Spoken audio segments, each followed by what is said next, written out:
안녕하세요. 해커스 경영 아카데미에서 회계 원리를 강의하게 된 김원종 회계사입니다. 반갑습니다. 자, 해커스 경영 아카데미에서 회계사 세무사 반들을 런칭을 했어요. 그래서 제가 재무회계 전담으로 강의를 하게 돼서 여러분들과 만나게 돼서 상당히 반갑고요. 어쨌든 처음이니까 회계 원리가 뭔지 그리고 회계사 세무사 시험이 뭔지 간단하게 오리엔테이션 하고 시작하도록 하겠습니다. 자, 일단 첫 번째 강사 소개 드릴게요. 샤이가이라서 간단하게 소개 드리겠습니다. 일단 공인회계사 김원종입니다.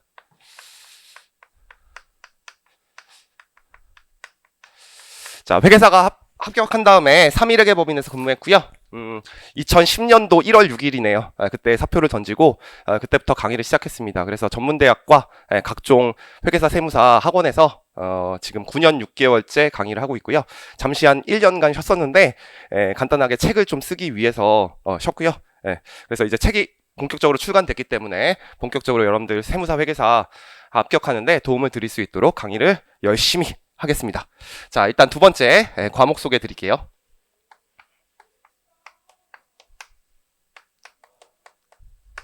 자, 일단 지금 우리가 배우는 과목 이름은 회계원리예요. 회계원리. 회계원리. 이 회계원리라는 것은 무엇이냐면 여러분들 세무사나 회계사 시험에 회계라는 과목으로 출제가 되는데 그 회계라는 과목에 회계 원리가 출제되는 건 아닙니다. 근데 그 회계를 공부하기 위한 기초라고 생각하시면 돼요. 여러분들 수학 공부하는데 산수를 모르면, 구구단을 모르면 수학 자체를 공부할 수 없잖아요. 그거랑 마찬가지로 회계를 공부하기 위한 기초 과목이라고 생각하시면 됩니다. 그래서 그냥 기초 과목이라고 생각하시면 돼요. 그러면 회계사나 세무사 시험에는 출제가 어떻게 되느냐? 실제로는 회계 원리를 공부하신 다음에 여러분들이 이제 중급회계라는 과목을 들으실 거고, 그런 다음에 중급회계를 들으신 다음에 고급회계라는 것을 들으실 거예요. 요 중급회계와 고급회계는 지금 우리가 이제 뭘 배울 거냐면 어떤 기업이 있어요. 그 기업에 제가 주식을 투자하거나 아니면 돈을 빌려줄 때 의사결정을 해야 되잖아요. 그럼 그 의사결정을 할 때 그 회사가 돈이 얼마 있는지 그리고 돈을 얼마를 버는지에 대한 장부를 작성하는 절차를 배울 거예요. 근데 그 장부는 그냥 한 개 기업이 장부를 작성할 때가 있어요. 그래서 그 한 개 기업이 일반적인 장부를 작성하는 절차를 배우는 것을 중급회계라고 하고요. 세상을 살다 보면 이런 일이 발생할 수 있습니다. 한 기업이 다른 기업을 소멸시키면서 두 개가 같은 기업이 되기도 하고요. 한 기업이 다른 기업의 주식을 취득했을 때 어떻게 장부를 작성하는지 그것을 배우는 것을 고급회계라고 해요. 이게 고급이라는 말은요 그냥 어렵다고 해서 고급이 아니라요 두 개의 그냥 난이도 차이가 아니라 그냥 커리큘럼을 위해서 이름을 바꿔놓은 것 뿐이에요. 그래서 서로 다른 분야다라고 생각하시면 돼요. 그리고 여러분들 우리가 물건을 싸게 사서 비싸게 파는 기업을 상기업이라고 해요. 물건을 싸게 사서 비싸게 파는 기업, 그러니까 상품을 매매해서 물건을 파는 기업. 그런 기업들의 회계 처리를 배울 때는 이 중급회계나 고급회계에서 다루는데요. 물건을 만들어서 파는 기업들은 물건의 원가, 물건을 얼마에 만들었는지 계산하는 절차가 상당히 복잡합니다. 그것도 이 중급회계나 고급회계에서 공시를 해야 되는데 그것을 제가 가르치면 여러분들과 저는 뜨거운 밤을 보내야 돼요. 너무도 많은 강의 시간이 늘어나기 때문에 그것은 다른 과목에서 가르치고 있어요. 그것을 뭐라고 하냐면 원가 관리회계라고 합니다. 그래서 원가 관리회계. 이것은 제 분야가 아니기 때문에 여러분들이 회계 원리를 들으신 다음에 이 수업을 수강하시면 됩니다. 자, 그래서 실제 CPA나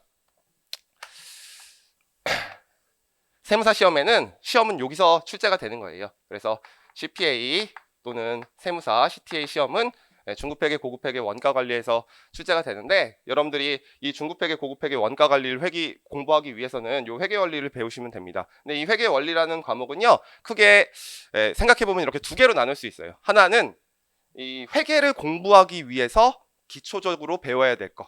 그 다음에 중급회계에서 배우는 내용을 미리 배우는 거. 그래서 이 중급회계가 여러분들이 넘어야 될 첫 번째 산인데 이 중급회계의 내용에 책마다 좀 달라요. 한 30% 커버하는 책도 있고요. 한 40% 정도 커버하는 책도 있습니다.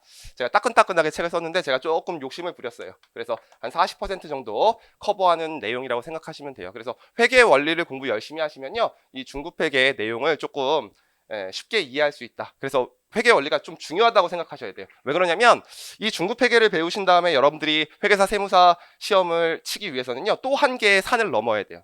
예, 세법이라는 산을 넘어야 되는데, 요 세법도 공부를 할 때 세법을 따로 공부하고 중급 회계를 따로 공부하면요, 시간이 너무 많이 걸립니다. 특히 세법의 법인세법 같은 경우에는요, 회계와 세법의 차이를 머릿속으로 생각을 하시면서 그 차이점만 구분해서 암기를 하셔야지 시간이 적게 걸려요. 공부를 효율적으로 해야지 빨리 붙을 수 있습니다. 그러면 요거 두 개의 차이만 조정하려면 중급 회계를 잘해야지 세법을 공부하는 시간을 많이 줄일 수 있어요. 만약에 여러분들이 중급 회계를 못하는 상태에서 세법을 공부하게 되면 모두 다 외워야 돼요. 근데 세법은 내용이 너무 많거든요. 그래서 암기 자체가 불가능한 과목입니다. 그래서 이 세법을 넘기려면 중급 회계를 잘해야 되죠. 근데 이 중급 회계를 잘하려면 이 회계 원리를 잘해야 되죠. 왜냐하면 중급 회계가 회계 원리의 40%를 갖고 포함하고 있으니까 여러분들이 회계 원리를 100% 이해한다면 그런 사람은 없어요. 회계 원리 때 이 40% 중에서 한 30%만 이해하고 있어도 나머지 중급 회계 공부할 때 70%를 공부할 수 있는 거죠. 그렇죠? 그러면 공부 시간이 확 줄 거 아니에요. 그래서 여러분들 회계 원리가 그만큼 중요하다고 생각해야 됩니다. 어쨌든 지금 OT 시간이니까 제가 원래 잔소리를 별로 안 하는 강사거든요. 근데 OT니까 잔소리를 조금만 할게요. 제가 여태까지 가르친 학생 중에서 회계사 최연소를 한 학생이 있습니다. 여러분들 수석을 하고 싶어요? 최연소를 하고 싶어요? 다 물어보면 최연소 하고 싶죠?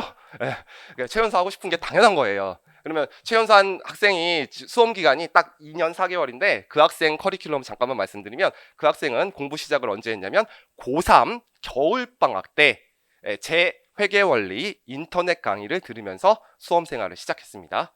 그래서 2달 동안 그 회계원리 강의를 들었더라고요. 그리고 학교에 입학해서 제가 대학에서도 회계원리를 강의했기 때문에 제 대학 회계원리 강의를 들으면서, 그럼 두 번째 듣는 거죠.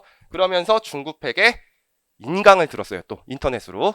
그리고 그 다음 학기에 제 중급회계 실강을 들으면서 다른 과목들을 공부하기 시작했습니다. 그 학생은 회계원리를 2번 들었어요. 회계원리를 2번 들었기 때문에 그 학생 기초가 상당히 탄탄했기 때문에 세법과 원가관리회계 기타 과목들의 공부 시간이 확 줄면서 1년 만에 CPA 1차를 합격하고요. 그 다음에 그해 바로 2차 시험을 쳤는데 그 2차 시험이 부분 합격제가 있어요. 그래서 제 과목을 포함해서 4과목을 붙었고요. 그 다음에 한 과목을 붙어서 대학교 3학년 때 그 회계사를 붙었죠. 그래서 대학교 3학년 때 회계사를 붙으면 보통 최연소를 합니다. 그래서 2016년도 1차 최연소를 했었고 2017년도 2차 최연소를 했었어요. 그래서 양시 다 최연소를 했었거든요. 근데 그 학생이 어떻게 공부했냐? 회계 원리를 몇 번 들었다? 2번 듣고 매일매일 제가 복습을 시켰습니다. 그래서 여러분들 이 회계 원리가 여러분들 수험 생활을 줄이는데 가장 중요한 과목이라고 생각하시고, 그래서 제가 옛날에는 한 10번 정도로 강의했는데요. 지금은 몇 번 할지 모르겠어요. 여러분들 열심히 가르칠 때까지 계속 강의할 거예요. 그래서 한 12번에서 플러스 마이너스 알파 해서 강의를 진행하도록 하겠습니다. 그래서 회계 원리가 이런 과목이라고 생각하시면 돼요. 다른 과목을 공부하기 위한 기초. 그래서 여러분들 그냥 나 회계사 세무사 공부한다고 생각해서 중급 회계부터 시작하면 안 돼요. 그러면 여러분들 안드로메다로 간다. 그 다음에 세 번째. 자, 교재 소개 드리겠습니다. 교재 소개는 IFRS 회계 원리로 강의를 할 거고요. 이 책은 5월 17일 날 나온 따끈따끈한 책이에요. 그래서 제가 다른 책들은 제가 혼자 다 썼거든요. 근데 회계 원리만 너무 바빠서 교수님과 같이 썼습니다. 지금 회계사 세무사도 가지고 계시고 보험계리사도 가지고 계시고 우리나라 보험회계에 가장 유명하신 분이고요. 지금 국립대학교 교수님과 제가 같이 썼어요. 그래서 조석희, 김원종 이렇게 공저고요. 이건 대학 교재로도 앞으로 쓰일 예정이고요. 제 학원 강의의 주 교재로 주로 쓸 내용입니다. 뭐 회계 원리는 그닥 큰 교재마다 차이가 없어요. 그냥 다 기초적인 내용 다루고 있기 때문에 뭐 어떤 책이 좋다, 어떤 책이 나쁘다 그런 거보다는 여러분들 한 권 열심히 공부하시면 됩니다. 그래서 이렇게 공부를 하실 거고, 근데 이 책이 이제 어떤 장점이 있냐면 여러분들이 어쨌든 만약에 해커스에서 계속 강의를 들으신다면 제 강의를 계속 들으실 거 아니에요. 그래서 이 중급 회계랑 고급 회계를 먼저 쓴 다음에 회계 원리 썼어요, 일부러. 왜냐하면 어차피 이쪽 내용에서 축약된 내용들이 많기 때문에. 그래서 중급 회계나 고급 회계에 있는 내용들에 같은 예제들도 상당히 많고요.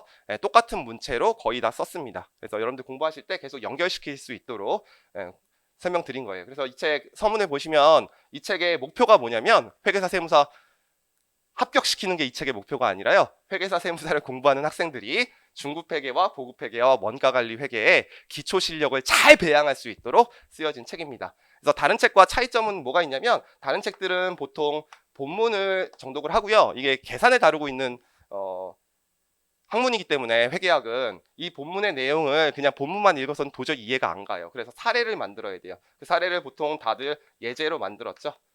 근데 이렇게 만들게 되면요, 여러분들이 공부를 하실 때 이 본문을 읽었을 때 본문의 내용이 뭐 한 페이지라고 하면 그 한 페이지의 내용이 어떤 내용인지를 전혀 이해할 수가 없습니다. 그래서 어떻게 했냐면 저는 시험에 나오고 시험에 안 나오는 부분을 간추려 가지고 잘 요약을 했습니다. 그래서 이 본문의 내용을 다시 한번 포인트로 요약을 해서 표나 뭐 그림으로 다 만들어 놨어요. 그래서 요 포인트를 읽으시면 이 본문의 내용을 어떻게 여러분들이 공부할 때 중요한 부분과 중요하지 않은 부분을 구분할 것인가, 그렇게 구분을 할 수 있도록 써놨습니다. 그래서 여러분들 본문을 꼭 읽으시고 포인트 다시 한번 읽으시면요, 다른 책들 한 번 읽는 효과가 아니라 이건 2회 독하는 효과가 있어요. 그래서 어차피 여러분들 회계 원리 한 번만 듣고 지금 중급 회계로 빨리 가고 싶은 마음만 굴뚝 같잖아요. 그러다가 중급 회계 4번 들어요.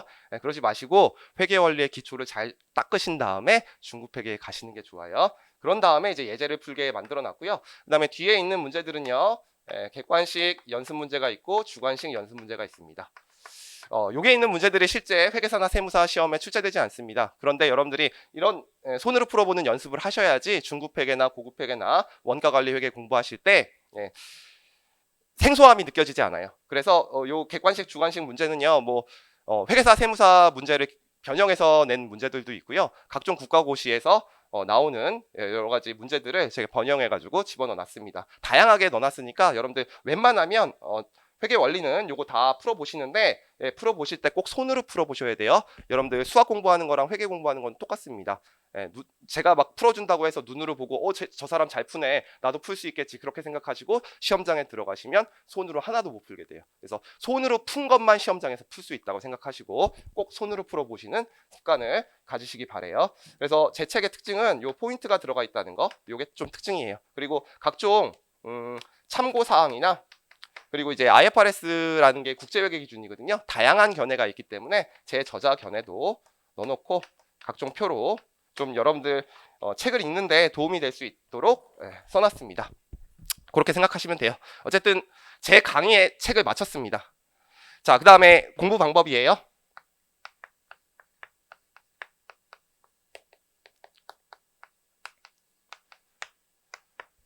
일단 여러분들 한번 물어볼게요. 공부를 잘하려면 어떻게 해야 돼요? 우리가 자격증 시험에 붙어야 돼. 고시잖아요, 고시. 어떻게 해야 돼? 일단 첫 번째는 여러분들 수업에 빠지면 안 돼요. 그래서 절대 결석을 하시면 안 됩니다. 왜 그러냐면 회계학은 연결되는 항목이에요. 그래서 한 번 결석을 하면요, 여러분들 학교에서 보통 한 주에서 한 주 반 정도의 분량이 학원 강의에서는 강의가 진행이 됩니다. 그래서 결석을 하시면 다음 강의를 들을 수가 없어요. 그래서 결석은 절대 안 된다. 이거 이해하시면 되고요. 그 다음에 이제 수업을 들으실 때 제일 처음에 공부를 하실 때 이렇게 공부하면 좋은 대학 간다고 대들 고등학교 때 많이 들었잖아. 예습을 하시고 그 다음에 수업을 열심히 듣고 그리고 복습을 하는 커리큘럼이 있는데, 예습을 하시면 좋죠. 저도 했으면 좋겠어요. 근데 여러분들이 회계학을 처음 접하는 사람이잖아요. 읽으면 무슨 말인지 여러분들이 잘 이해가 안 간 겁니다. 그래서 안드로메다로 가거나 블랙홀로 빠져요. 그래서 고시를 공부하실 때는 예습은 필요가 없습니다. 그래서 예습은 절대 하지 마시고요. 수업을 들으시고 복습을 최대한 빨리 하는 그런 커리큘럼을 가지셔야 돼요. 그래서 수업을 듣고 복습만 열심히 하자. 근데 복습을 하는 방법이 하나가 있습니다. 그게 뭐냐면 그날 배운 거를 그날 복습하셔야 돼요. 왜 그러냐면 인간은 망각의 동물이에요. 저도 옛날에 제가 되게 천재인 줄 알았어요. 그래서 수업도 안 듣고 제가 혼자 공부하면 무조건 붙는다고 생각했어요. 회계사 공부할 때. 근데 그러니까 비효율적이더라고. 시험에 나오는 거가 안 나오는 것을 제가 기출문제를 찾아가지고 다 제가 분석해야 되고, 그다음 문제를 빨리 푸는 방법도 제가 분석해야 되고. 그래서 지금은 이 회계사 시장 자체가, 회계사 세무사 시장 자체가 여러분들이 빨리 푸는 방법, 그 다음에 여러분들이 복습하는 방법, 그 다음에 요약서까지 여러분들 다 제공되고 있기 때문에 여러분들이 혼자 하는 것보다 강사나 학원에 맞춰가지고 공부를 하시는 게 좋아요. 그래서 수업을 듣고 그냥 복습만 열심히 하시면 돼요. 근데 복습을 하실 때 인간은 망각의 동물이기 때문에 어떻게 하셔야 되냐? 예를 들면 여러분들이 지금 월화 수요일이 있는데 월요일 날 수업을 4시간 듣고 화요일 날 수업을 4시간 듣고 수요일 날 수업을 4시간 들었을 때 요 4시간 들은 것을요. 만약에 목요일 날 복습을 하면 어떻게 되냐면 4시간 수업 들었던 내용을 전부 다 까먹게 됩니다. 그래서 책에 무슨 내용이 있는지 모르게 돼요. 그래서 복습 시간이 8시간이 돼요. 근데 그날 배운 거 그날 복습을 하면요. 제가 이제 수험생 할 때 공부할 때 보통 이렇게 됐어요. 4시간 수업을 들으면 한 복습하는데 4시간 정도 걸려요. 그래서 4시간 정도 걸립니다. 자, 그러면 그날 배운 거 그날 복습하는 사람은요. 공부를 할 때 12시간 만에 복습을 할 수 있어요. 물론 총 24시간이 걸리지만 근데 그날 배운 걸 그날 복습하지 않는 사람들은요. 이렇게 8시간, 8시간은 공부를 하게 됩니다. 거기다가 여기 불같은 금요일이 껴있잖아요. 이런 날 한번 공부를 안 하게 되면은 다음 수업 들을 때 복습을 안 했으니까 수업도 잘 안 들리고요. 그럼 수업을 4시간 들었는데 내가 들리는 거는 2시간밖에 안 들리고 그러다 보면은 이제 장수를 하게 돼요. 그래서 여러분들 수업을 듣고 그날 복습하는 커리큘럼만 가져가셔도 일단 합격 가능성에 한 30%는 먹고 들어간다. 그렇게 생각하시면 돼요. 물론 그거보다 더 열심히 살아야 돼요. 그다음에 세 번째. 자, 이 수업은 그 회계학과 뭐 경제학, 그다음에 원가 관리회계 세법은요. 계산 문제가 출제됩니다. 그래서 여러분들 계산기를 가져가실 수 있어요. 시험장에. 그래서 이 계산기 꼭 지참하시고 수업을 들으셔야 돼요. 이 계산기는요. 뭘 사셔도 상관없어요. 근데 수험생들은 전부 다 카시오 14자리를 삽니다. 뭐 장점은 뭐냐면 다른 계산기, 이런 계산기를 쌀집 계산기라고 해요. 여러분들 우리 시험은 공학용 계산기는 가지고 못 들어갑니다. 산식이 있는 계산기는 못 들어가고 그냥 쌀집 계산기만 가지고 들어갈 수 있는데 이 카시오 14자리의 장점은 이렇게 누를 때 옆에 공부하는 사람들의 방해가 안 돼요. 그래서 제가 옛날에 공부할 때도 고시반에 있는 사람들이 회계사 공부하는 사람들하고 사시 공부하는 사람들하고 서로 이제 분리해서 공부를 했어요. 왜냐면 이 계산기 소리가 나기 때문에. 근데 이게 계산기 소리가 덜 나요. 그다음에 이 계산기의 또 두 번째 장점은 고장이 안 납니다. 제가 이거 수험생할 때 산 거거든요. 지금 17년이 됐는데 고장이 한 번도 안 나요. 그래서 고장이 안 난다는 거 그렇게 생각하시면 돼요. 여러분들은 이게 좀 개정이 돼가지고 요거랑 좀 다를 거예요. 그래서 뭐 그렇게 비싼 거 아니니까 요거 하나 구입하셔야 되고요. 그다음에 네 번째. 공부하실 때 이제 필기를 좀 하셔야 되죠. 그래서 뭐 필기 노트랑 그다음에 필기구 지참하셔가지고 필기하시면서 수업 들으시면 됩니다. 회계 원리는요 필기 노트가 사실 그렇게 필요한 건 아니에요. 왜 그러냐면 이건 그렇게 3회독, 4회독 그다음에 요약서가 필요한 게 아니라 다른 과목들을 공부하기 위해서 공부하는 거기 때문에. 근데 공부는요 귀로도 듣고 손으로도 쓰고 그다음에 복습 눈으로도 보고 이렇게 공부를 하는 거예요. 그래서 손으로 쓰는 것도 여러분들 한번 써보면 복습하는데 시간이 현저하게 줄어들긴 합니다. 그래서 하실 분은 필기노트를 쓰셔도 되고요. 그러지 않은 분들은 그렇게 안 하셔도 돼요. 자, 그 다음에 여러분들 복습하실 때 이제 수업 이렇게 공부를 하시면 돼요. 본문을 꼭 읽으시고요. 그 다음에 본문 밑에 있는 포인트 한번 정리하시고요. 그 다음에 예제와 주관식 연습 문제는 꼭 손으로 풀어보셔야 돼요. 그래서 시중에 어느 뭐 고시 서점 같은 데 가시면요 2차 시험 답안지를 이렇게 100장인가 200장인가 그렇게 묶음으로 팔아요. 1,000원이나 2,000원 받고 팔아요. 저도 얼마인지 몰라요. 저는 안 쓰기 때문에. 그래서 여기다가 여러분들이 이 예제와 주관식 연습 문제를 꼭 손으로 풀어보고요. 그 다음에 채점을 본인이 직접 하신 거예요. 그런 다음에 틀린 이유를 꼭 적어 놓으신 다음에 한 단원이 공부를 끝난 다음에는 그 틀린 이유를 다시 한번 확인하셔야 돼요. 왜 그러냐면 이 공부는 뭐 어려운 공부가 아니에요. 똑같은 문제가 계속 출제가 돼요. 물론 지엽적인 문제가 한 3, 4문제 출제되는데 그건 어차피 다 틀려요. 똑같은 문제가 계속 반복돼. 근데 그 똑같은 문제의 숫자가 반복되는 것을 실수 안 하고 누가 실수 안 하고 시험장에서 빨리 푸느냐.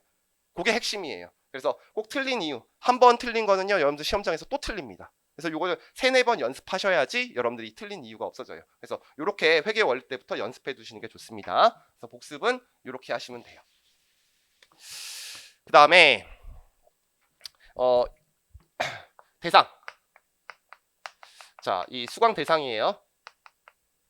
자, 일단 이 강의는요. 해커스 경영 아카데미에서 하는 거기 때문에 해커스 경영 아카데미는 회계사, 세무사, 시험생을 위한 강의입니다. 그래서 이 책도 서문 보시면 저자 서문 보시면 회계사 세무사 수험생을 위해서 쓰여졌다고 써 있어요. 그래서 이게 원칙이에요. 그래서 이분들이 들으시면 되는데 사실 회계사 세무사 시험 말고도 다양한 분들이 들으세요.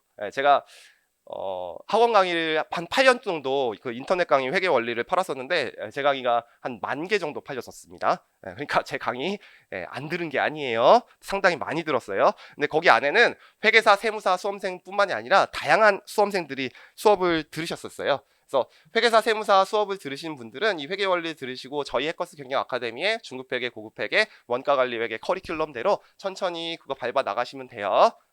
근데 이 회계 원리를 들으실 때 만약에 감정평가사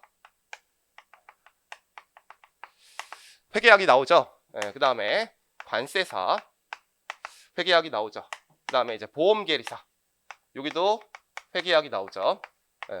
그래서 이 공부를 하시는데도 회계 원리가 당연히 필요하죠. 왜냐하면 공부를 하려면 저 중급 회계 원가 관리 회계가 시험 문제 나오니까. 근데 이 회계 원리를 들으신 다음에는 이 감정평가사, 관세사, 보험계리사 전용 수험서로 공부를 하셔야 돼요. 그러니까 이 회계 원리를 들어도 이 감정평가사, 관세사, 보험계리사 기본 강의에 포함됩니다. 도움이 됩니다. 그런데 회계사, 세무사 시험 부분은 이만큼이라고 하면 감정평가사, 관세사, 보험계리사는 요 정도 출제가 돼요. 그러면 회계사, 세무사, 중급회계로 여러분들이 공부하시면 너무 비효율적이니까 감정평가사, 관세사, 보험계리사 문제집을 사셔가지고 고 이론서로 공부를 하셔야 돼요. 그러니까 회계 원리를 들으시는 건 상관이 없어요. 상당히 많은 분이 저한테 들으셨기 때문에 항상 질문을 하시더라고. 그 다음에 또 회계학이 7급 공무원과 9급 공무원 시험에 출제가 되죠. 그래서 이 7급 공무원과 9급 공무원 시험 공부를 하는데 지금 이 회계 원리를 들으시는 게 도움이 되냐? 도움이 됩니다. 도움이 되는데 이거 공부를 하신 다음에는 7급 공무원, 9급 공무원 전용 수험서로 이제 공부를 하시면 되는 거예요. 이거 수업을 듣고. 그리고 저희 책에 뒤에 7급 공무원과 9급 공무원 기출문제를 상당히 많이 변형해서 집어넣어 놨어요. 왜냐하면 회계 원리는 딱 그 수준이니까. 그 다음에 이제 네 번째 IFRS 관리사. 자, 요거 수업을 들으려고 해도 여러분들 회계 원리를 일단 들으신 다음에 강론을 수업을 들으셔야 돼요. 그래서 요것도 마찬가지예요. 제 수업을 들으신 다음에 IFRS 관리사 공부 전용 수험서로 이제 공부를 하시면 되는 거고, 그 다음에 5번째 재경관리사. 그래서 재경관리사를 그냥 바로 시험 치시는 분들, 재경관리사를 바로 시험 치시는 분들도 회계 원리를 들으시고 들으시면 됩니다. 자, 이 중에서 이제 해커스에서 하는 거는 요거와 요거를 하고 있으니까 여러분들 뭐 재경관리사도 제 강의가 해커스 금융에 나와 있으니까 여러분들이 수업 들으시면 돼요. 그 다음에 이제 대학 경영학과 학생, 요즘에는 학점 관리가 되게 중요하고, 그래서 경영학과 학생들이 겨울방학 때 들으면 상당히 좋은 강의예요. 그래서 여러분들 그 경영학과 입학하실 때 겨울방학 때 놀지 말고 시간 되실 때 요거 하나 들어놓으시는 것도 상당히 좋습니다. 왜냐면 경영학과 학생들은 대부분 다 CPA나 세무사 공부를 하고 있기 때문에 여러분들이 학점을 따기가 힘들어요. 이 수업 들어가면.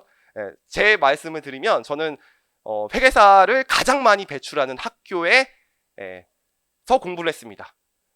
회계사 2차 시험 붙는 것보다 제가 수업 들었던 과목에 A 받는 게 더 힘들었어요. 진짜로 거짓말이 아니에요. 그래서 제가 세법 B 받은 적도 있어요. 그러니까 여러분들 경영학과 학생들이 들으셔도 됩니다. 그래서 일단은 회계사 세무사 수험생들이 들으시면 되고요. 이 나머지 분들은 수강하실 때 참조하셔서 들으시면 되는 거예요. 그 다음에 준비 시험에 대해서 잠깐만 설명드릴게요. 자, 일단 회계사나 세무사의 중급 회계와 원가 관리 회계는요, 범위가 거의 비슷해요. 물론 회계사 시험이 조금 더 지엽적인 문제가 2차 때 출제되곤 하는데 뭐 1차까지는 공부하는데 거의 비슷합니다. 근데 고급 회계를 세무사에서는 조금만 공부하고 회계사는 많이 공부한다. 그 차이가 좀 나긴 하지만 거의 중급 회계랑 원가 관리 회계의 내용은 거의 비슷하다고 보면 돼요. 근데 내용은 비슷한데 이제 난이도는 조금 더 회계사 시험이 힘들죠. 그러면 여러분들이 이 수업 준비를 하는데 이런 말은 제가 안 날릴게요. 제가 아까 최연소 설명드렸잖아요. 모두 다 최연소를 할 수 있느냐? 없습니다. 왜 그러냐? 우리들은 다 천재가 아니에요. 우리들은 그냥 다 평범한 사람이에요. 그래서 회계사, 세무사를 공부 수험 기간이 시중에 나와 있는 언론에 보통 공개된 게요. 회계사 같은 경우에는 3년 6개월, 세무사 같은 경우에는 3년 8개월 요 정도예요.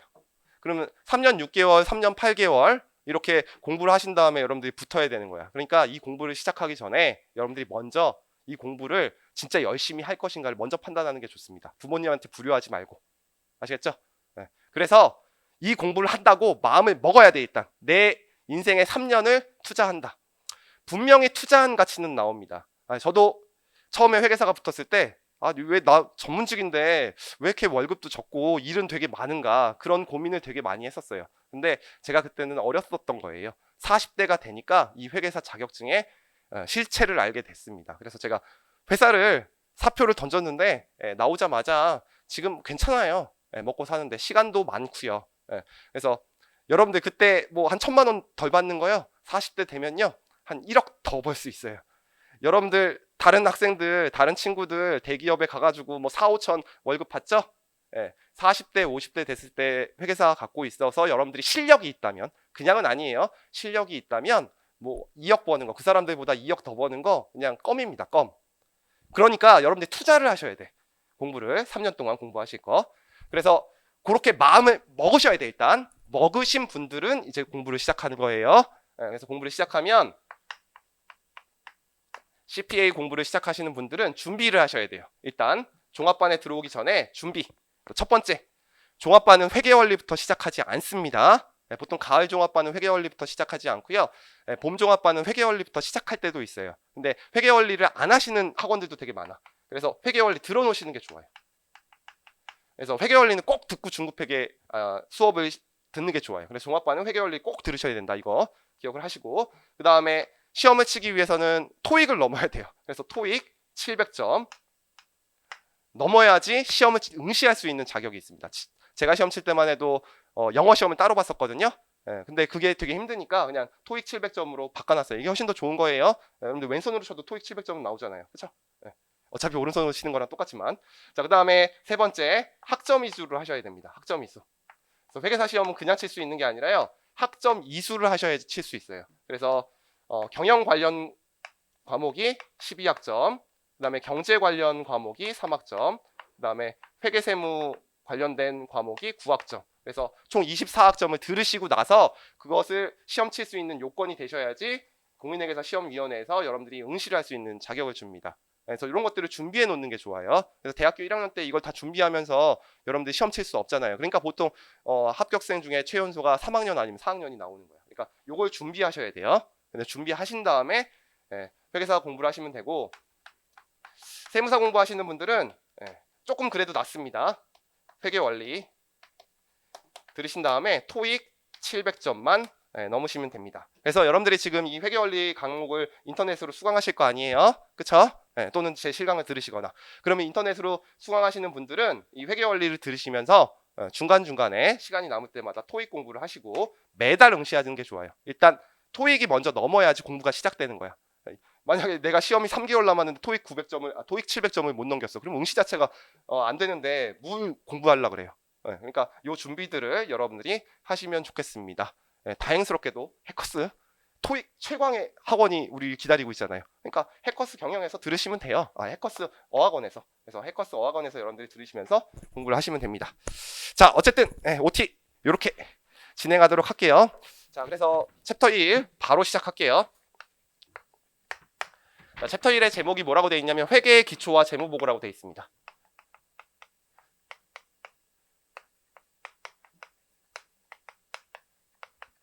자, 절을 보시면 회계의 기초가 나와 있어요. 기초 개념. 자, 그런 다음에 이 회계의 기초 개념 안에 일단 회계가 뭔지는 알아야겠죠? 그래서 회계의 정의가 나와 있고요. 그 다음에 정보 이용자라는 게 나와 있고, 그 다음에 회계의 분류가 나와 있습니다. 자, 어차피 회계의 정의, 정보 이용자, 회계의 분류는 전부 다 같은 내용이기 때문에 제가 한꺼번에 그냥 그림 하나로 설명드릴게요. 자, 이제 웬만하면 좀 필기를 줄이고 여러분들 제 책으로 강의하는 거니까 제 책으로 정리 해가면서 수업을 진행하도록 하겠습니다. 자, 일단 자, 회계는 뭐냐면 여러분들이 요즘 회사들이 개인 회사입니까? 주식 회사입니까? 주식 회사죠. 삼성전자 여러분들 알고 있는 포스코 전부 다 주식 회사예요. 주식을 많이 갖고 있는 사람이 대장이에요. 주식 한 주당 의결권이 한 주 있기 때문에. 그러면 여러분들은 시장에서 주식을 살 수 있다는 거예요. 한 주도 살 수 있고 두 주도 살 수 있어요. 그러면 이 주식이 올라야지 여러분들 재산이 증가될 거 아니에요. 그럼 주식이 오르려면 그 기업이 돈을 많이 벌어야지 주식이 오를 거죠. 돈을 많이 벌어야지 주식이 오를 거 아니에요. 그리고 은행은 봐봐요. 은행은 돈을 빌려줘요, 기업한테. 그러면 원금과 이자를 받을 거 아니에요? 네, 은행은. 그럼 원금과 이자를 잘 받을지 판단을 할 수 있어야지 돈을 빌려줄 거 아닙니까? 그러면 지금 삼성전자나 포스코 같은 회사가 지금 재산이 얼마이고 얼마만큼 돈을 매달 버는지를 누군가 알려줘야 돼요. 그러한 장부를 작성하는 것을 배우는 것을 회계라고 합니다. 됐어요? 네. 그럼 누구한테 알려주는 거예요? 정보 이용자한테. 그 정보 이용자는 주주와 채권자겠죠. 그러면 여러분들 회계는 이렇게 생각하시면 돼요. 기업이 정보 이용자에게 정보를 제공하는 거예요. 기업이 정보 이용자에게 정보를 제공하는 거다. 근데 기업이라고 하면은요, 조금 용어가 멋있지 않잖아요. 학문을 하는 사람들은 항상 멋있는 용어를 쓰려고 그럽니다. 그래서 경제적 실체가 자, 정보 이용자에게 경제적 실체가 정보 이용자에게 자, 유용한 정보를 제공하는 것을 회계라고 합니다. 근데 여러분들은 이 경제적 실체를 그냥 지금은 기업이라고 생각하시면 돼요. 왜 그러냐면 여러분들이 공부하는 내용은 중급 회계, 고급 회계까지 배우는 내용은요, 전부 다 기업에 한정을 합니다. 그래서 우리가 배우는 내용을 이제 앞으로 재무회계라고 할 거예요. 재무회계. 근데 이 경제적 실체가 정부도 이런 장부를 공시해야 되거든요. 그럼 정부가 공시하면 정부회계라고 해요. 그리고 영리법인이 아닌 법인이 공시하면 비영리회계라고 합니다. 근데 우리는 재무회계에 한정할 거기 때문에 여러분들 기업이라고 생각하시면 돼요. 그 다음에 이 정보 이용자는요, 크게 두 사람으로 나뉩니다. 이 정보 이용자는 기업 외부에 있는 사람, 그리고 기업 내부에 있는 사람. 정보를 필요로 하는 사람 되게 많은데 누가 필요로 한다 그랬어요? 주주. 우리 주주를 보통 회계학에서는 뭐라고 하냐면 투자자라고 해요. 뭐라고 한다고요? 투자자. 그래서 투자자라고 하고요. 자, 은행. 돈을 빌려준 사람이잖아요. 돈을 빌려준 사람을 보통 채권자라고 합니다. 근데 이 사람은 기업 안에 있어요? 밖에 있어요? 밖에 있죠? 그러면 기업 안에 있는 경영자에 비해서 정보에 대한 접근 권한이 상당히 약할 겁니다. 그럼 약하니까 어떤 정보를 받아야 돼요? 객관적인 정보를 받아야 돼요? 아니면은 몰래 받아야 돼요? 객관적인 정보를 받아야 되죠. 그것을 뭐라고 하냐면 표준화되고 객관적인 수단이라고 하고요. 그 표준화되고 객관적인 수단을 우리가 장부라고 하는데 그 장부를 우리가 앞으로 재무제표라고 부를 거예요. 그래서 결국은 기업이 재무제표를 정보 이용자에게 알려주는 것을 회계라고 합니다. 재무제표를 Financial Statement라고 해요. 근데 기업 내부에 있는 사람, 경영자 같은 경우에는요, 정보에 대한 접근 권한이 강하죠. 아니 내가 회계팀 직원한테 아니면 경리팀 직원한테 내년에 얼마 벌 것 같아 그냥 물어보면 구두로 답변해도 되잖아요. 그렇죠? 내가 회사의 정보를 다 알고 있는데. 그러니까 특별한 양식이 없습니다. 그래서 이런 회계를 우리가 뭐라고 하냐면 관리회계라고 해요. 그래서 우리가 정보 이용자에 따라서 회계를 구분합니다. 기업 외부에 있는 사람은 정보에 대한 접근 권한이 약하기 때문에 표준화되고 객관적인 수단으로 보고해야 돼요. 이러한 회계를 우리가 뭐라고 하냐면 재무회계라고 합니다. 뭐라고 한다고요? 재무회계. 그리고 기업의 경영자는 어차피 정보 다 알고 있어. 그래서 의사결정과 성과평가를 위해서 필요로 하긴 하는데 PT를 써도 되고요. 특정한 양식이 없어요. 그래서 이론이 다양하겠죠. 이러한 회계를 뭐라고 하냐면 관리회계라고 합니다. 자, 이렇게 구분을 하는 거고 우리는 특별한 반증이 없는 한 제가 가르치는 분야 회계원리, 중급회계, 고급회계를 재무회계라고 해요. 그래서 우리가 지금 배우는 것은 이 재무회계를 배우고 있다. 자, 지금 무슨 얘기인지 아시겠어요? 이걸 무슨 얘기인지 알면요, 여러분들은 천재예요. 왜 그러냐면 지금 장부를 작성하는 방법도 아무것도 안 가르쳐 준 상태에서 지금 제가 쓸데없는 얘기를 한 거예요. 네. 그래서 여러분들 요 강의는요, 여러분들 2장까지 다 들으신 다음에 그때부터 복습을 하면요, 지금 제가 한 말 다 들리니까 요거 복습하실 때는 2장부터 하시면 돼요. 네. 근데 그렇게는 강의할 수 없잖아요. 그래서 간단하게 이제 설명을 드릴게요. 네. 일단 이 회계라는 것은요, 장부를 작성하는 건데, 옛날에는 이 회계를 뭐라고 했었냐면 부기라고 했어요. 네. 그래서 이 부기는 뭐냐면 장사를 하는 사람이 내 재산이 얼마고, 그 다음에 내가 1년 동안 얼마를 벌었는지를 알기 위해서, 인간은 망각의 동물이니까 장부를 기록하자. 그것의 약자예요. 장부 기록. 장부 기록 가운데 두 개, 부기. 그러면 뭐가 발생하는 거야? 1년 동안 내가 물건 하나 팔았어. 그럼 100만 원이 들어왔어. 물건값 80만 원을 지출했어. 그럼 20만 원만큼 내가 이익을 본 거죠. 그렇죠? 수익에서 수익 100만 원에서 비용 80만 원을 빼면 20만 원만큼 이익을 번 거죠. 이러한 사건들을 기록하는 거야. 그럼 이러한 사건을 뭐라고 하느냐? 거래라고 해요. 거래. 이 거래를 계속 기록하면서 내가 1년 동안 돈을 얼마 벌었고 지금 남은 재산이 얼마인지를 계속 기록하는 거야. 그래서 옛날에는 거래를 기록하는 것을 부기라고 했습니다. 그래서 이 부기는 어떻게 탄생하는 거냐면 상인들이 가장 많았던 동네에서 탄생을 한 거예요. 그래서 상인들이 어디서 많아요? 베니스에 많죠. 이탈리아. 그래서 이탈리아의 베니스에 여러 상인들이 있었는데 각자 장부를 기록하는 방법이 다 달랐던 거야. 근데 그 중에서 가장 똑똑한 이탈리아의 수학자가 이 부기를 만듭니다. 그래서 회계는 옛날에 단순한 장부를 기록하는 기술이었어요. 근데 이렇게 기술로 작성이 되다가 이제 기업들이 주식회사로 바뀌게 되죠. 주인이 여러 명이 되는 거야. 그러면 내가 돈을 투자하고 내 회사에 돈이 얼마 있는지를 모르게 되는 거죠. 그걸 알고 싶은데. 그러니까 다양한 정보 이용자들이 발생을 하게 된 거죠. 그래서 요 부기를 경영학의 일부로 1950년도에 미국에 도입이 되게 됩니다. 그러면서 이 부기, 북키핑을 이름을 어카운팅이라고 이름을 바꾼 거예요. 그래서 요 부기에서 요 회계로 바꾼 것은 정보를 제공하는 역할로 바꾸면서 단순한 정보를 제공하는 역할에서 정보를 제공하는 시스템으로 바꾸면서 요 회계라는 이름으로 바꾼 겁니다. 근데 회계랑 부기랑 다르냐 똑같냐? 똑같아요. 아시겠죠? 근데 추가적으로 조금 더 정보를 제공하는 거지 똑같습니다. 근데 용어만 멋있게 만든 거지. 그래서 우리가 지금 배우는 거는 이제 부기를 배운다고 생각하시면 돼요. 1, 2장에서. 근데 이제 용어는 회계다. 자, 그러면 이제 이 부기 장부를 기록 어떻게 할 건데? 이런 거예요. 제가 혹시나 잘 안 돼가지고 그냥 치킨집을 하나 차렸다고 가정해 볼게요. 치킨집. 그러면 2001년 초에 치킨집을 시작을 합니다. 그래서 치킨집을 시작하면 내가 총 투자한 돈이 있을 거 아니에요. 그래서 제 총재산이 있을 거예요. 총재산. 총재산이 한 4억 정도 있었어요. 그럼 여러분 치킨집 하려면 일단 뭘 해야 돼요? 상가에 투자를 해야 되죠. 그래서 일단 전 재산을 가지고 상가에 투자했다고 생각해 볼게요. 그래서 내 총재산은 상가밖에 없는 거야. 이제 4억. 제가 4억 있을까요? 사람 말은 끝까지 들어봐야겠죠.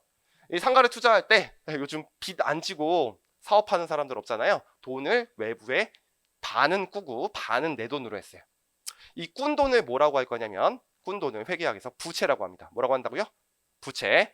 다른 사람에게 돈을 꾼 돈을 앞으로 부채라고 부를 거예요. 그래서 부채 2억만큼 있었어요. 그리고 내 돈. 내 돈이면 내가 총 재산은 4억이지만 차입금 부채를 2억만큼 갖고 나면 내 순수한 재산은 2억밖에 없겠죠. 됐어요? 자, 회계학에서 제일 중요한 것은요. 회계 원리에서 제일 중요한 것은 용어에 익숙해지는 겁니다. 그래서 여러분들 지금 이 총 재산을요. 회계학에서는 자산이라고 부를 거예요. 뭐라고 할 거라고요? 이제 앞으로 자산이라고 부를 거야. 내가 갖고 있던 모든 재산은 앞으로 자산이라고 부를 거야. 그리고 돈을 꾼 것은 다행스럽게도 부채라고 그냥 부를 거예요. 그래서 총 재산에서 부채를 뺀 금액, 순재산을 앞으로는 뭐라고 부를 거냐면 자본이라고 부를 거예요. 뭐라고 부른다고요? 자본. 그래서 회계학에서는 자본이라고 부를 거야. 그러면 내 총재산은 외부에서 꾼 돈과 내 자본을 합친 금액과 같다는 것을 알게 됩니다. 이러한 장부가 있었다고 가정해 볼게요. 그런 다음에 제가 X1년 1월 1일부터 12월 31일까지 제가 치킨집 판다 그랬죠? 그래서 닭과 맥주를 열심히 팔았습니다. 그러면 이제 뭐가 들어올까요? 돈이 들어오겠죠. 물건을 판 총금액이 있을 거예요. 우리가 물건을 판 총금액을 그냥 우리 일상생활에서 뭐라고 부릅니까? 매출액이라고 부르죠. 또는 수익이라고 부르죠. 여러분들 알고 있는 거 아무거나 써도 돼. 그래서 수익. 근데 한 2억 정도 벌었습니다. 그럼 이 수익이 전부 다 제 재산을 증가시킬 수 있을까요? 그렇지 않죠. 왜냐면 제가 이제 치킨집을 하다 보면은 닭도 사야 되죠. 그리고 맥주도 사야 되고 그 다음에 인건비도 지출되게 됩니다. 그러면 여러 가지 비용들이 발생할 거예요. 그래서 그 비용들을 전부 다 합쳐봤더니 1억만큼 지출을 한 거예요. 그러면 이제 수익에서 비용을 빼면 우리가 뭐라고 부를 거냐면 이익이라고 부를 겁니다. 이익. 그래서 이익이 1년 동안에 1억이 발생을 한 거예요. 자, 그러면 2001년 말에는 내 재산이 어떻게 될 거냐면 총 재산이 있는데 아까는 4억이었잖아요. 상가 4억, 그리고 부채 2억이 있었고 순재산 2억이 있었어요. 그쵸? 근데 내가 1년 동안 1억을 벌었으니까 이게 전부 다 현금 판매됐다면 제 현금이 얼마만큼 증가될까요? 1억만큼 증가될 거야. 그래서 내 현금이 1억만큼 증가될 거예요. 그래서 내 총재산은 5억으로 늘어가고 부채를 갚지 않고 가지고 있다면 내 순재산은 1억이 증가되니까 2억 있다가 1억이 증가되니까 얼마로 바뀔까요? 1억을 합친 3억으로 바뀔 거고요. 부채까지 합치면 5억으로 바뀔 겁니다. 됐죠? 그럼 여러분들이 어떤 회사에 지금 주식을 살 것인가? 아니면 돈을 빌려주실까를 결정하기 위해서 그 회사의 장부를 보는 거야. 그럼 그 장부를 볼 때 뭐가 필요한 거야? 첫 번째, 돈이 얼마 있는지. 재산과 자산과 부채와 자본이 얼마 있는지가 필요해요. 자, 이것을 우리가 뭐라고 부를 거냐면 뒤에서 재무 상태라고 부를 겁니다. 뭐라고 할 거라고요? 재무 상태. 어떤 시점의 재무 상태. 그 다음에 1월 1일부터 12월 31일까지 얼마 벌었는지도 중요한 거죠. 그래서 이것을 우리가 뭐라고 부를 거냐면 경영성과, 쉬운 말로는 회계 원리에서는 이렇게 아셔도 되는데 우리 기준서에서는 재무성과라고 부를 거예요. 그리고 기말 되면 다시 재무상태에다가 재무성과를 더해주면은 다시 기말에 재무상태가 나옵니다. 됐죠? 그래서 여러분들이 기업에 투자하려면 그 기업이 지금 돈은 있는지 그리고 돈을 벌고 있는지를 알아야지 되는 거지. 요 돈을 벌어야지 뭘 받을 수 있어? 배당을 받을 수 있고, 돈을 벌어야지 이자를 받을 수 있고, 그 다음에 일단 부채가 적어야지 자산이라도 갖고 있어서 현금이라도 있어야지 내가 부채를 받을 거 아니에요. 그래서 재산도 좋아야 되고 그 다음에 경영성과도 좋아야 된다. 그래서 재무상태와 재무성과를 파악하기 위해서 이 회계가 필요한 거예요. 자, 지금 제가 보여드리는 거는 장부를 작성하는 방법 중에서 그냥 되게 간단한 예를 보여드린 거예요. 우리는 이 장부를 앞으로 이제 재무상태표라고 부를 거고 뒤에서 다 할 거예요. 이것을 이제 뭐라고 부를 거냐면 포괄손익계산서라고 부를 거예요. 이걸 또 재무상태표라고 할 거고, 재무상태표는 시점마다 달라지기 때문에 그래서 이 재무상태표와 포괄손익계산서를 그리는 방법을 배울 거예요. 그래서 요거를 이제 또 그리기 위해서는 여러 가지 거래가 발생했는데 거래를 통해서 요것들을 산출하게 되거든요. 그것을 2장에서 배우게 될 거예요. 근데 요 내용을 이해시키기 위해서 제가 간단하게 사례를 가지고 설명을 드렸습니다. 자, 요 정도면 여러분들 이해할 수 있으니까 요 내용들 회계의 정의, 정보 이용자 회계의 분류, 책에 있는 내용을 잠깐만 정리 한번 해보도록 할게요. 자, 1-2페이지 보겠습니다. 자, 제 책이요 챕터마다 페이지를 따로 해놨어요. 1-1, 그 다음에 2챕터는 2-1, 3챕터는 3-1. 그냥 쫙 쓰지 않고 이렇게 해놓은 이유는요, 기준이 계속 개정되고 있어요. 그래서 기준이 개정되면 여러분들 책을 계속 사야 되잖아요. 그러한 문제점을 해결하기 위해서. 그 다음에 또 이게 기준이 중간에 2장이 개정되면요, 2장의 페이지가 10페이지였다가 20페이지로 바뀌어요. 그럼 제가 이 강의를 처음부터 다시 찍어야 돼. 아시겠죠? 그걸 힘들게 그 동영상을 다시 찍어야 되잖아요. 근데 이제 페이지를 이렇게 해놓으면 개정된 강의만 빨리빨리 제공할 수 있기 때문에 적시성을 위해서 제가 이렇게 만들어 놨습니다.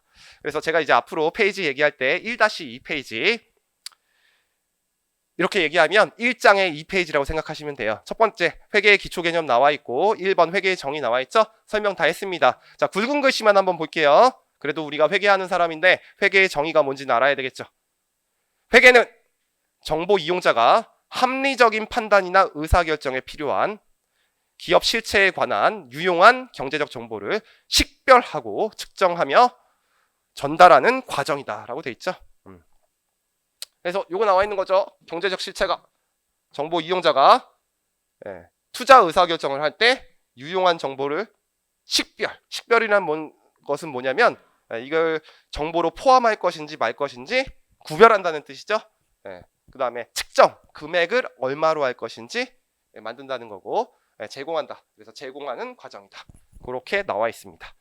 자, 설명 다 드린 거고요. 그 다음에 나머지 이제 멋있는 말들이 나와 있습니다. 제가 쓴 건데요. 책은 이렇게 써야 된다. 그렇게 만들기 위해서 여러분들한테 써놓은 거예요. 읽어보면 멋있는 말들이 써 있습니다. 시험에는 안 나와요. 그래서 포인트만 잠깐만 볼게요. 그래서 밑줄 치지 마세요. 제가 밑줄 치라는 것만 밑줄 치면 돼요. 그래서 저 회계, 정의 거기 부분만 딱 밑줄 치고요. 나머지는 그냥 읽어보시면 돼요. 대신에 제가 중요한 부분에는 전부 다 파란색으로 음영 표시해놨죠. 그래서 그 문장이 중요한 문장입니다. 그래서 옛날하고 다른 거는 옛날에는 단순한 정보 생산 측면을 강조했다면 지금은 정보를 이용하는 투자자와 채권자의 이용 측면을 강조하고 있습니다. 왜냐하면 내가 옛날에는 개인 회사였으니까 나만 보면 되는 거잖아. 근데 지금은 외부에 있는 사람들이 봐야 되니까 이용 측면이 더 중요합니다. 그래서 회계 정보의 이용 측면이 강조되고 있고요. 옛날에는 단순한 기술이라 그랬어요. 부기는. 그래서 부기를 옛날에 아트라고 불렀고 이제 회계로 들어오면서 학문이 됐으니까 사이언스라고 불러. 여러분들 아트는 뭐 미술 그런 거 아니에요. 기술이란 뜻이에요. 제 강의가 아트고. 그래서 옛날에는 단순한 기술이라고 생각했는데 지금은 하나의 정보 시스템으로 간주되고 있다. 3페이지 보시면 회계 정보의 제공 범위가 확대됐습니다. 옛날에는 단순하게 요 장부를 만드는 것만 회계라고 했었어요.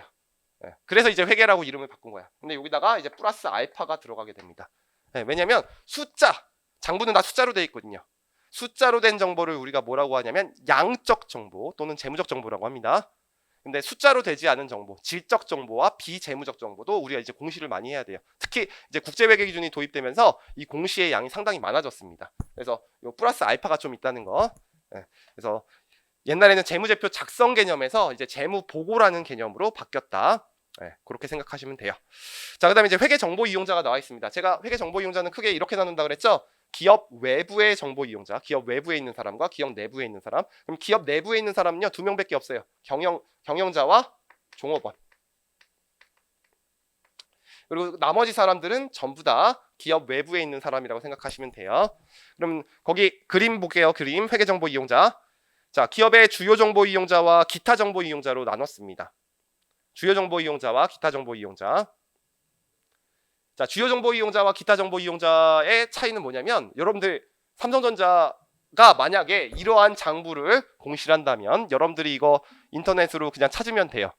금감원 전자공시 시스템에 가시면 요 재무상태표랑 재무 포괄손익계산서가 공시된 감사보고서가 다 공개가 되어 있습니다. 그럼 여러분들 그거 찾아봐요, 안 찾아봐요? 안 찾아보지. 그렇죠? 내가 뭐가 필요해요? 저는 찾아봅니다. 저는 강의하기 위해서.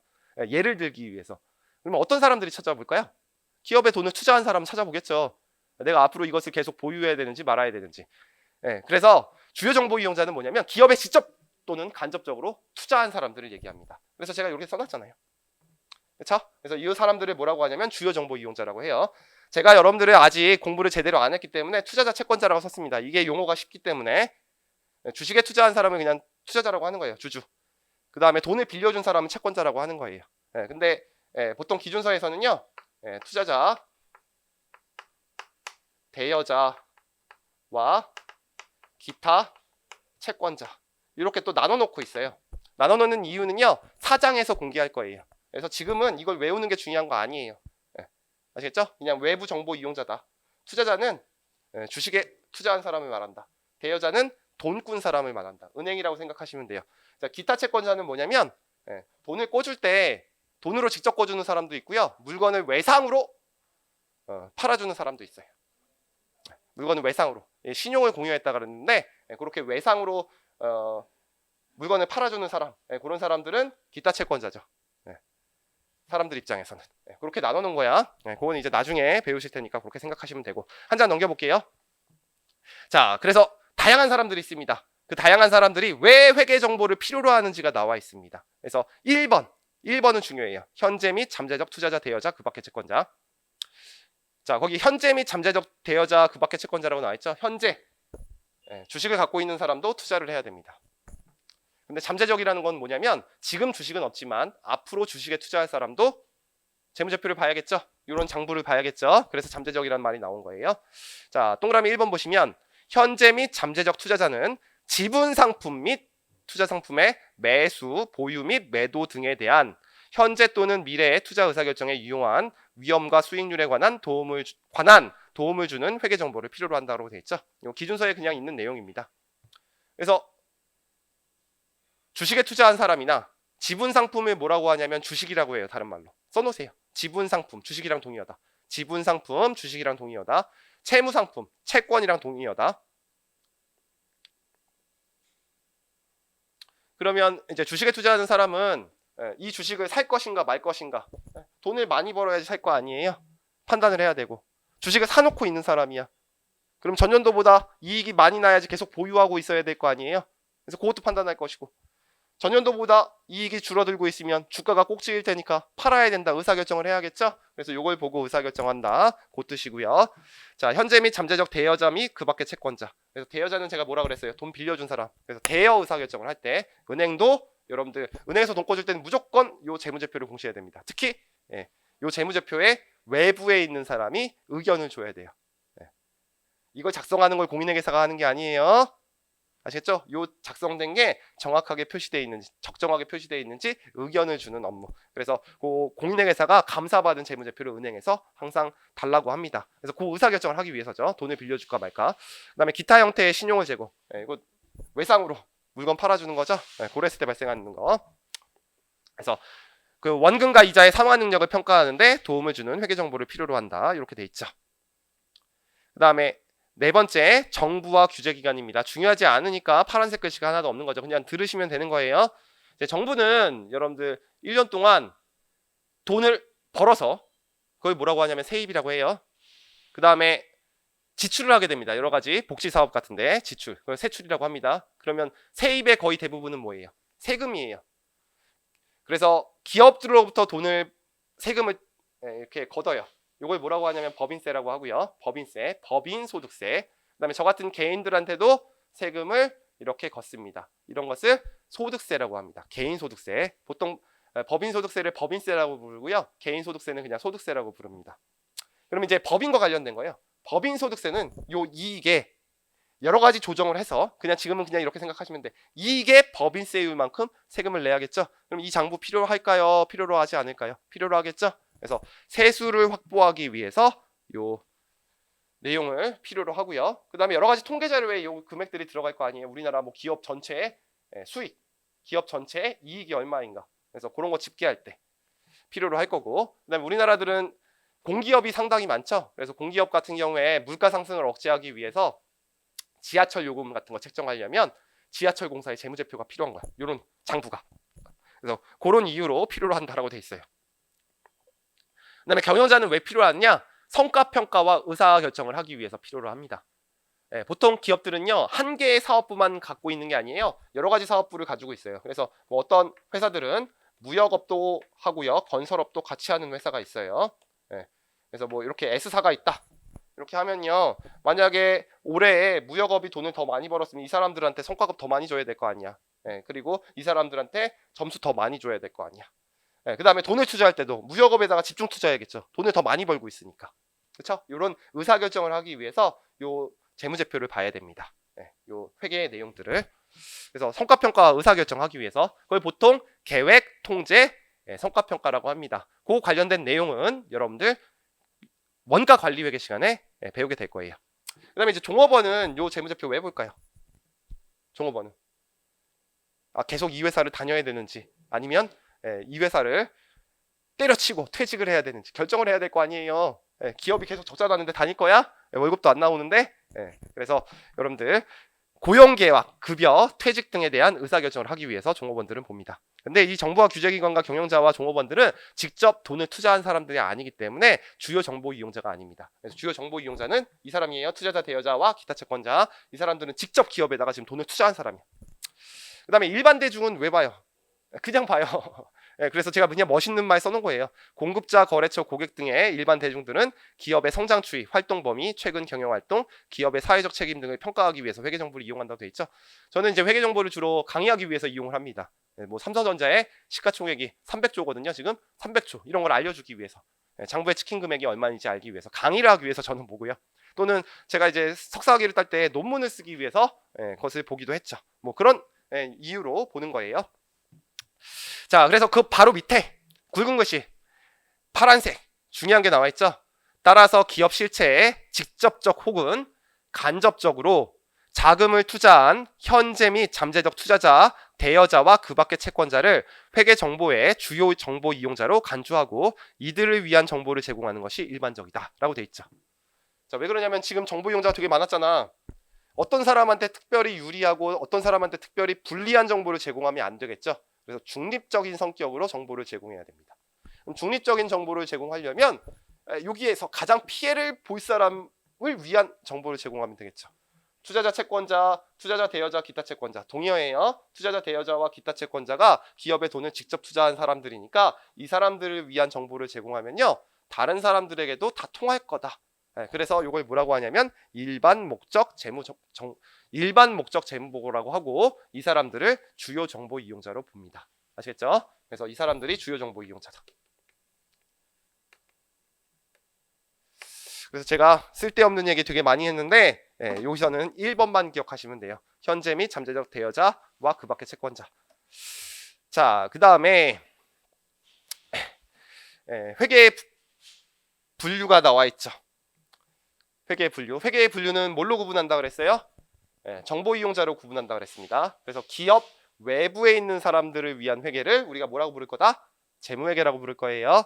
그리고 기업 내부의 경영자를 위한 회계를 관리회계라고 할 거예요. 그래서 정보 이용자로 구분을 합니다. 자, 그래서 그림을 보시면 경제적 실체가 회계 정보 이용자에게 유용한 정보를 제공하는 것을 회계라고 할 것이고, 외부 정보 이용자를 위한 회계를 재무회계, 내부 정보 이용자를 위한 회계를 관리회계라고 한다. 그림이 나와 있죠? 제가 필기해 준 게 그대로 책의 그림으로 들어가 있네요.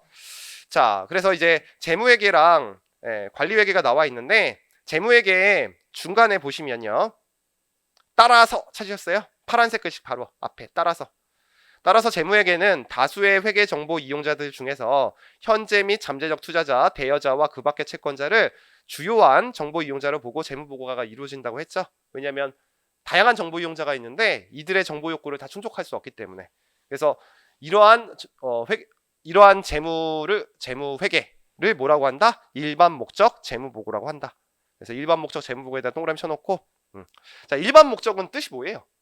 뭐하고 반대말이에요? 일반 목적이라는 말은 특수 목적이라는 말과 반대말이죠. 그러니까 이 사람들을 위한 정보를 제공하면 모든 사람들한테 다 공통적으로 쓰일 수 있는 회계 정보가 될 수 있다. 그래서 일반 목적 재무 보고라고 하는 거예요.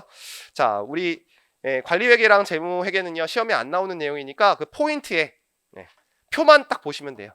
포인트에 별표 쳐놓고 회계의 분류가 나와 있습니다. 자, 그럼 재무회계는 뭐예요? 외부 정보 이용자에게 정보를 제공하는 것을 목적으로 합니다. 관리회계는 내부 정보 이용자에게 정보를 제공하는 것을 목적으로 하죠. 그래서 정보 이용자에 따라 달라진다 그랬어. 그럼 정보 이용자, 재무회계는 외부 정보 이용자. 뭐라 그랬어? 투자자, 대여자와 기타 채권자. 관리회계는 경영자. 자, 그래서 외부에 있는 사람은 정보가 아예 없잖아. 그러면 어떤 장부를 받아야 돼? 표준화되고 객관적인 수단에 의해서, 일정한 양식에 의해서 받아야 돼. 그래서 그 일정한 양식으로 그리는 원칙을 만들게 됩니다. 그것을 뭐라고 하냐면 회계 원칙이라고 해요. 자, 회계 원칙 옆에다 쓰세요. 일반적으로 인정된 회계 원칙. 똑같은 말이에요. Generally Accepted Accounting Principle. 뒤에서 배우실 거예요. 그래서 우리나라는 이제 뭘 쓴다? IFRS를 쓴다. International Financial Reporting Standard. 그래서 국제회계기준에 의해서 그릴 거다. 근데 이제 관리회계 같은 경우에는 경영자한테 말해주는데 뭘 일정한 양식에 의해서 그려요. 그냥 막 그려도 되죠. 그래서 일정한 원칙이 없습니다. 그 다음에 재무회계는 일정한 양식, 표준화되고 특정화된 양식으로 그려야지 정보에 대한 접근 권한이 없는 투자자와 채권자를 보호할 수 있겠죠. 그래서 그러한 양식, 이러한 양식, 이게 양식이에요. 이걸 뭐라고 할 거다? 재무제표라고 할 거다. 뭐라고 할 거라고요? 재무제표. 그래서 재무제표 또는 재무보고서. 똑같은 말이에요. 재무제표랑 재무보고서는. 근데 관리회계는 특정한 양식이 없습니다. 그래서 특수목적 보고서로 공시를 합니다. 그래서 구두로 해도 되고 PPT로 해도 됩니다. 그 다음에 정보의 범위. 이제 재무회계 같은 경우에는요. 올해가 2019년이고 내년이 2020년이라고 하면 2019년에 정보를 공시를 하게 되면 올해 일어났던 일만 여기에 다 들어가는 거예요. 이건 다 지나간 일이에요. 이거 맞잖아요. 제가 지금 X1년 말에 장부를 그리고 있잖아요. 그럼 이건 다 앞에 지나간 일이야. 그래서 과거 지향적인 정보를 제공하게 되는데요. 관리회계는 물론 과거 지향적인 정보를 제공하기도 합니다. 근데 상대적으로 재무회계에 비해서 미래 지향적인 정보를 제공합니다. 왜 그러냐면 경영자가 물어볼 거거든. 올해 지금 이익이 얼마나 날 것 같아? 앞으로 이익이 얼마나 날 것 같아? 그것에 대해서 여러분들 평가하고 그런 것을 하는 회계가 관리회계예요. 그래서 상대적으로 미래지향적이다. 그리고 재무회계는 이제 우리나라 같은 경우에는요, 보통 1년에 한 번씩 그립니다. 보통 우리나라는 1월 1일부터 12월 31일까지 보통 그리거든요. 이것을 우리가 앞으로 뭐라고 부를 거냐면 보고기간이라고 부를 거예요. 옛날에는 회계기간이라고 불렀는데 IFRS 리포팅 스탠다드로 바뀌면서 보고기간이라고 부를 거예요. 그래서 1년에 보통 한 번 그린다. 우리나라 같은 경우에는 보고기간은 3월 31일까지 그리시면 됩니다. 그래서 정기 보고를 해야 되고 관리회계는요 사장이 시킬 때마다 그려야 됩니다. 그래서 수시 보고. 자 여기까지. 자 일단 그 강의를 하는 방법이요. 이 보통 세무사회계사 시장의 강의들은요 전부 다 4시간으로 강의를 합니다. 물론 이제 쉬는 시간이 4시간 안에 포함이 돼 있어요. 보통 30분 정도 휴식을 하거든요. 그래서 강의를 하는 방법이 두 가지 방법이 있어요. 하나는 50분 수업을 하고요.